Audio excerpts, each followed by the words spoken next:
அது ரொம்ப கஷ்டமான விஷயம் தான். யாருமே வந்து அப்படி நடக்கணும்னு நான் எதிர்பார்க்கல. ரொம்ப ரொம்ப கஷ்டமான விஷயம்.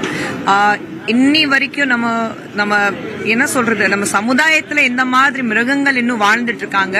பட் வந்த உடனே என்னனாலதான் நீ வந்த, நான் இருக்கிறதுனால நீ வந்த, அவங்க ஆக்சுவலி என்னென்ன நடந்தது அது மறந்துட்டு வந்த உடனே 10 நாளுக்குள்ள நீ எல்லாமே சரிப்படுத்தணும்னா, இத்தனை வருடங்களாக நீங்க மாத்தி மாத்தி வேலை செஞ்சீங்க, அப்போ உங்களால ஒன்னும் பண்ண முடியல. 10 வருடத்துல ஒரு மாற்றங்கள் எப்படி கொண்டு வர முடியும்? இப்பதான் வந்திருக்காரு, நேரத்தை கொடுங்க. நீங்க இத்தனை வருடங்களாக இருக்கீங்க, உங்க தந்தை இத்தனை வருடங்களாக முதலமைச்சராக இருந்திருக்காங்க. திமுக சொல்லும் போது எத்தனை வருடங்களாக நீங்க வந்து ஆட்சியில இருந்திருக்கீங்க.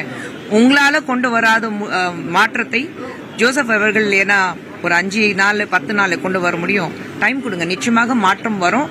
அந்த மாற்றம் வருங்கிறது நம்பிக்கையில தான் மக்கள் அவங்களுக்கு வாக்களித்திருக்காங்க.